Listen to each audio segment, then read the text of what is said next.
మనోజ్, నువ్వు నా బిడ్డవి. లక్ష్మీ ప్రసన్న, విష్ణువర్ధన్ బాబు, మనోజ్ కుమార్. నిన్ను ఎలా పెంచానురా నేను? అందరికంటే నిన్నే గారాభంగా పెంచానురా. నీకే ఎక్కువ ఖర్చు పెట్టి చదివించాలని ప్రయత్నం చేశానురా. నువ్వు ఏది అడిగినా నేను నీకు ఇచ్చానురా. కానీ ఈ రోజున నువ్వు చేస్తున్న పని బిడ్డల గుండెల మీద తంతారంటారే, అలా తన్నేవరా. మనసు ఆవేదనతో కింగిపోతుందిరా. నేను మీ అమ్మ ఏడ్చుకుంటున్నావురా. జర్నలిజం ఉన్నది లేనిది, లేనిది ఉన్నట్టు రాస్తున్నారా. నువ్వు నన్ను కొట్టడం ఏంట్రా? నా బిడ్డ నన్ను తాకలా. ఇద్దరం ఘర్షణ పడ్డాం కొన్ని కారణాల వల్ల. ప్రతి ఫ్యామిలీలోనూ ఉంటాయిరా ఇవి. లేనివాడు ఎవరైనా ఉంటే ప్రపంచంలో ఒకరున్నారేమో, 1% ఉంటుందేమో. అటువంటి వాళ్ళ ఇంటికి వెళ్ళి కాళ్ళు గడిగి నిద్ర పూసుకోవచ్చు. భారత భాగవత రామాయణాలు చూశావు కదరా. ఏమిటిది? మీ అమ్మ ఎంత కుమిలిపోతుంది ఈ రోజున హాస్పిటల్ చేరింది. నీ వల్ల హాస్పిటల్ చేరుతాను. చూడు మనోజ్, నీకు అన్నీ ఇచ్చిన ఈ రోజున నువ్వు నా గుండెల మీద తనడమే కాకుండా అపకీర్తి తీసుకొచ్చావు. ఏదేదో రాశావు, ఏదేదో చెప్తున్నావు. కొంతమంది జర్నలిస్టులు ఉన్నది లేనిది, లేనిది ఉన్నట్టు రాసేవాళ్ళ తత్వం వాళ్ళకి. ఎందుకంటే టీఆర్పీ పెరగాలి. ఇది వాళ్ళ నైజం. మనం మార్చలేము. వాళ్ళందరి మీద మన కోర్టుకు వెళ్ళలేము. వాక్ స్వాతంత్రం అంటారు, ప్రజాస్వామ్యం అంటారు. ప్రజాస్వామ్యంలో కూడా కొన్ని హద్దులు ఉన్నాయి. ఇది నీకు తెలుసు అనుకున్నా. ఎంత మంచి నటుడివి నువ్వు. నీ భార్య మాటలు విని తాగుడుకు అలవాటు పడిపోయావు. వింటున్నావా మనోజ్? ఎవరిని నమ్మాలో ఎవరిని నమ్మకూడదో పరిస్థితి తీసుకొచ్చావు. విద్యాలయాలు ఎంత గొప్పవిరా. మనం 25% కులమతాలకు అతీతంగా ఫ్రీ ఎడ్యుకేషన్ ఇస్తున్నాంరా. క్యాస్ట్ అనేది తీసేసానురా 92లో ప్రాస్పెక్ట్స్లో. నువ్వు చదువుకున్నావురా. అక్కడ చదువుకున్న బిడ్డలు IAS, IPS అయ్యారా. ఎంతోమంది గొప్పవాళ్ళు అయ్యారా. నువ్వు నటుడుగా ఎంతో గొప్పవాడివి. తాగుడుకు అలవాడబడి నువ్వు నీ భార్య ఇంట్లో బిహేవ్ చేస్తున్న విధానం ఆ భగవంతుడు సర్వేశ్వరుడు తెలుసు. భగవంతుడు చూస్తున్నాడు రా. నేను తప్పు చేసినా, నువ్వు తప్పు చేసినా, ఎవరు తప్పు చేసినా. ఎంత అవకాశం ఇచ్చావు మాట్లాడుకునేదానికి అందరికీ. ఇన్ని సంవత్సరాల్లో మన విద్యాలయాల్లో ఒక్క తల్లి కానీ ఒక తండ్రి కానీ ఏమైనా చెప్పారా? ఆ బిడ్డలు మన బిడ్డలు రా. మీరెంతో నాకు అక్కడ ఉన్నవాడు కూడా నా కూతుర్లు, నా కుమారులు. ఎంతమందికి ఫ్రీ ఎడ్యుకేషన్ ఇస్తున్నావు. వాడి దగ్గర ఏది ఆశించలా. నువ్వు ఎందుకు ఇలా తయారైపోయావు? ఎందుకు ఇంట్లో ఉండే పని వాళ్ళందరినీ కొడుతున్నావు? వాడు పని చేసుకోవడానికి మన ఇంటికి వచ్చాడు రా. ఆ పనివాడిని కొట్టడం చాలా మహాపాపంరా. నేను వేరురా. నేను దండించడం వేరురా. నేను ఎవరిని ఆ చిన్న చిన్న వాళ్ళని కొట్టి ఇచ్చేసి చేయలేదురా. సినిమా ఇండస్ట్రీలో మోహన్ బాబు కొడతాడు, తిడతాడు అంటే అది షూటింగ్లో జరిగి ఉండొచ్చేమో. కానీ ఇంట్లో ఉండి 10 సంవత్సరాల నుంచి 20 సంవత్సరాల నుంచి పనివాళ్ళు ఉన్నారు. నేను ఇంట్లో లేని సమయంలో వాళ్ళందరినీ కొట్టి వాళ్ళ ఫోన్ లాక్కొని ఒకడైతే చచ్చిపోవాలి. వాడు పోలీస్ కంప్లైంట్ ఇచ్చి ఉండొచ్చు. నేను వద్దు అని వాడిని బతిమాలాడు. పోలీస్ కంప్లైంట్ కూడా ఇవ్వలా. ఇంకైనా నువ్వు నీ భార్య మారి బయట ఉండండి రా అన్నాను నేను.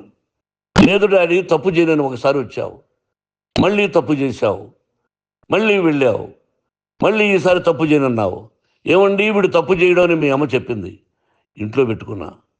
మళ్ళీ నువ్వు చేస్తున్నది, ప్రతిరోజు నువ్వు తాగుతున్న విధానం నీకే తెలుసు. ఇది ప్రజలు నమ్ముతారా లేదా అనవసరం నాకు. నేను నీకు చెప్తున్నా, ఇంతటితో ఫుల్ స్టాప్ పెట్టాలి. 3 రోజుల నుంచి రకరకాలుగా రాస్తున్నప్పుడు నా మనసు ఆవేదనతో ఉంది. మళ్ళీ చెప్తున్నా, Mohan Babu university is greater than temples. Greater than temples. బిడ్డలను కాలేజీలో చేర్చుకునే ముందు చెప్తారు, అన్నయ్య ఎంత ఉంది యూనివర్సిటీ రూల్స్, ఇది మా పద్ధతి, మీకు ఇష్టమైతే చేర్చండి. గవర్నమెంట్ బిడ్డలని గవర్నమెంట్ ఏమి ఇస్తుందో ఇంత పర్సంటేజీ వాళ్ళకు కూడా మీ దగ్గర ఎందుకు డబ్బు తీసుకుంటున్నాం అంటే దానికి అర్థం పరమార్థం చెప్పాము. దొంగతనంగా తీసుకోలేదు. ప్రతి దానికి చెక్కులు ఉన్నాయి, అది అకౌంట్ ఉంది. దానిలో తప్పులు జరిగితే డిపార్ట్మెంట్ ఉంది. కాలేజీలో ఇంకేమైనా తప్పు జరిగితే గవర్నమెంట్ ఉంది. ఇవన్నీ నీకు తెలుసు. ఈ రోజున ప్రపంచంలో నేను నెంబర్ 1గా చేయాలని మీ అన్న కష్టపడి ఇతర దేశాల్లో నెంబర్ 1 యూనివర్సిటీ టైఅప్ చేశాడు. ఈ రోజు నువ్వు చేసిన విధానం ఏమిటి? నువ్వే ఒకప్పుడు నాకు ఇవి ఏమొద్దు, నేను యాక్టింగ్ అన్నావు. ఈ రోజున ఏం చేస్తున్నావు? విద్యాలయాల మీద పడ్డావు. తల్లిదండ్రులు చాలా గొప్పవాళ్ళరా. కొంతమందికి డబ్బు కట్టలేకపోవచ్చు, కట్టని వాళ్ళకు కొంత సహాయం చేసాం. అంతా సహాయం చేయలేము. బ్యాంకుల్లో డబ్బు కట్టాలి, లెక్చరర్స్కి డబ్బులు ఇవ్వాలి, యూనివర్సిటీ బ్రహ్మాండంగా నడపాలంటే మంచి లెక్చరర్స్ కావాలి. ఇవన్నీ తెలిసి చేస్తున్నావురా 32-33 సంవత్సరాల నుంచి. అది పక్కన పెడితే అందరినీ కొట్టడానికి వస్తావు. మీ అన్నం తిడతావు. ఒక వ్యక్తి వినయ్ గారని ఆయన వ్యక్తి హెల్ప్ చేయడానికి వస్తే ఆ వినయ్ ఎవరు లజ్జాగుడికి చంపేస్తాను వాడు అన్నావు. ఇవన్నీ ఎంత తప్పురా? అంటే మీ నాన్నగారికి ఎవరు సహాయం చేయడానికి వస్తే వాళ్ళందరినీ లజ్జాగుడుకులు అంటావు, చంపేస్తానంటావు. మీ అన్నను చంపేస్తానన్నావు. చంపరా చూద్దాం మీ అన్న. నేనే అన్నా. తాకరా నీ ధైర్యం ఉంటే అన్నా.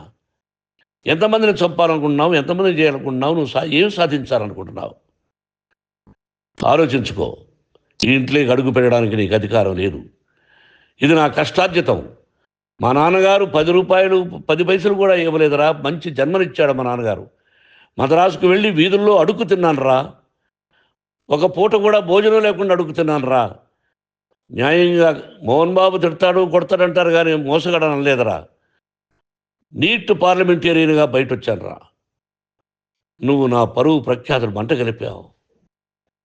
ఏమిటి నేను చేసిన అన్యాయం? నీకు జన్మనిచ్చాను, అదా నేను చేసిన పాపం.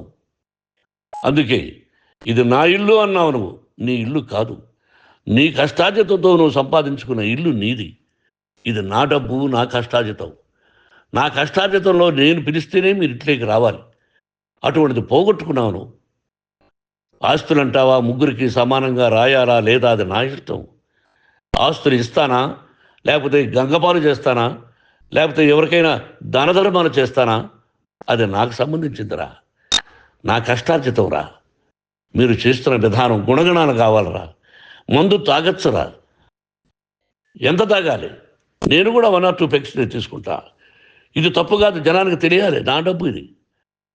తాగి ఎవరిని కొట్లా, తాగి నేను తింటున్నా. అది ప్రజలకు అక్కర్లా. నేను తప్పు చేస్తేనే ప్రజలకు కావాలా. ఇవన్నీ ఉన్నాయిరా. ఇవన్నీ తెలుసుకో. జర్నలిస్ట్ సోదరులారా, మీకు నా గతాన్ని తెలుసు, నా భవిష్యత్తు, నేను ఎక్కడి నుంచి వచ్చాను కూడా మీకు తెలుసు. ఈ రోజున మీరు రాస్తున్న విధానం, నా బిడ్డ నన్ను కొట్టాడన్నారు. ఎంత తప్పు! ఈ రోజున నా బిడ్డ మీద కోపంతో అవును చెప్పచ్చు. కాదు, వాడు నా మీద చెయ్యెత్తలేదు. నేను ఘర్షణ పడ్డాం. ఘర్షణ వేరు, కొట్టుకోవడం వేరు. గాయాలతో హాస్పిటల్కి వచ్చి కుంటుకుంటుగా నడిచాడు. మళ్ళీ ఏమని పోలీస్ స్టేషన్కి వెళ్ళి చెప్పాడు. ఎవరో 2 ఉన్నారు, వాళ్ళిద్దరూ నా మీద దాడి చేశారన్నాడు. నా ఇంట్లో పనిచేస్తున్న వ్యక్తుల గురించి పోలీస్ స్టేషన్కి వెళ్ళి చెప్పవలసిన అవసరం అతనికి లేదు, హక్కు లేదు. పోలీస్ డిపార్ట్మెంట్ కూడా తెలుసుకోవాల్సిన విషయం. నా ఇంట్లో ఉండే వర్కర్స్ మీద నేను కంప్లైంట్ ఇవ్వాలి. నువ్వు పర్మిషన్ లేకుండా నా ఇంట్లోకి నువ్వు చొరబడి ఇల్లు నాదంటూ ఇంట్లో పనిచేస్తున్న వర్కర్స్ మీద కంప్లైంట్ ఇచ్చావు. అది ఎంతవరకు పోలీసు న్యాయమో రూల్సో చూద్దాం. పోలీస్ డిపార్ట్మెంట్ ఇంటికి వచ్చింది. వాళ్ళకి రాశాను ఉత్తరం, అయ్యా నేను సీనియర్ సిటిజన్ని, నాకు రక్షణ లేకుండా ఉంది, నా బిడ్డ వల్ల నా ఇంట్లో నుంచి నా బిడ్డను పంపించేసి ఇది నా ఇల్లని. వాళ్ళు నాకు సమాధానం ఇవ్వలేదు. ఇవ్వకపోగా ఎవరిని పట్టించుకోలేదు. ఇప్పుడు పోలీసు వాళ్ళు వచ్చి ఏమండి రూల్స్ ప్రకారం నా బిడ్డ ఇంట్లోకి రాకూడదంటే మాకు హయ్యర్ డిపార్ట్మెంట్, హయ్యర్ అథారిటీ వాళ్ళు ఫోన్ చేశారు, మీరు ఎవరిని స్టాప్ చేయొద్దండి, బయట నుంచి ఎవరైనా వస్తే వాళ్ళని స్టాప్ చేయండి అన్నారు. 2 రోజుల నుంచి 10 మంది 20 మంది వస్తున్నారు. వాళ్ళు అలా చూస్తూ నిలబడ్డారు. వాళ్ళు ఫోటోలు తీసుకున్నారు, వాళ్ళ మీద మళ్ళీ వదిలేస్తున్నారు. ఎవరిని నిందించాలి? But I give respect to the police department. వాళ్ళకి ఎవరు ఏ అధికారి ఫోన్ చేశాడో, ఆ అధికారికి ఏ పొలిటీషియన్ చేశాడో అది వాళ్ళకే వదిలేస్తున్నా. కాబట్టి వాళ్ళు పోలీస్ కంప్లైంట్ ఇచ్చినా కూడా మేము సంబంధం లేదని అంటున్నారు కాబట్టి నేను నా బిడ్డను నిన్ను నాపు చేస్తున్నా. నువ్వు ఇంట్లోకి వచ్చే అధికారం నీకు లేదు. నువ్వు వచ్చి నీ బిడ్డను తీసుకెళ్ళు. సంతోషం. నువ్వు రాలేదు, నీ బిడ్డను జాగ్రత్తగానే చూసుకుంటావు. Take care your daughter, that's all. మీ అమ్మ హాస్పిటల్లో అడ్మిట్ అయింది. రేపో ఎల్లుండో మీ అమ్మను పిలిపించి బాగైన తర్వాత ఇదిగో నువ్వు నీ కొడుకు బిడ్డను తీసుకెళ్ళి వాడికి అప్పచెప్పని చెప్తాను పోలీసు వాళ్ళ ఆధ్వర్యంలో. ఇది 100% జర్నలిస్టు సోదరులారా, పులి స్టాప్ పెట్టండి. మీకు కుటుంబాలు ఉన్నాయి, మీ యజమానులకు కుటుంబాలు ఉన్నాయి. మీ కుటుంబాల విషయాలు, మీ యజమానుల కుటుంబాల విషయాలు మేము ఎవరు జోక్యం చేసుకోరా. మేము నటీనటులం. మాది తప్పుంటే నటుడుగా నన్ను ఫెయిల్యూర్ అని రాయండి, నా నటన బాగలేకపోతే రాయండి. బట్ ఇంటి లోపల సందులో నుంచి చూస్తూ తప్పు చేస్తున్నామని ఉన్నది లేనిది ఉన్నట్టు రాయకండి. మీకు నా హృదయపూర్వక నమస్కారాలు. ఇన్ని రోజులు హృదయపూర్వకంగా ఎంకరేజ్మెంట్ చేశారు. ఆ ఎంకరేజ్మెంట్కు నమస్కారం చేసుకుంటూ I love you all. I love you police department. మీరు న్యాయంగా ధర్మంగా నడుచుకోండి, ఎవరికి తొత్తుల్లాగా ఉండొద్దండి అని మనవి చేసుకుంటూ నేను సెలవు తీసుకుంటాను. Thank you very much for all the journalist. ఇక్కడ పులి స్టాప్ పెట్టండి. Thank you very much.